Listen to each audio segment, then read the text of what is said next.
पूछिए ना। आपके बराबर बैठने की मैंने कभी गुस्ताखी नहीं की। कहिए आपका कारोबार कैसे चलता है? आपकी कृपा और आशीर्वाद से ठीक ही चल रहा है। पास में फैक्ट्री के लिए जमीन देखने आया था, सोचा आपके दर्शन करता चलूं। अब इजाजत दीजिए। इतनी जल्दी कैसे जा सकते हैं? भोजन तो करते चाहिए। आप कीजिए, आप तो जानते ही हैं, बाप बेटी के घर का खाना तो क्या पानी भी नहीं पी सकता। शहर में रहकर भी अभी भी आप इन बातों को मानते हैं? मैं अपनी परंपरा और संस्कार कैसे भूल सकता हूँ?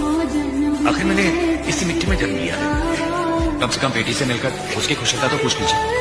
मैं इतना ओछा नहीं हूँ कि अपनी बेटी की कुशलता पूछकर आपका अपमान करूं। तो मेरी बेटी का सौभाग्य ही वो इस मंदिर जैसे पवित्र घर में बहू बनकर आई।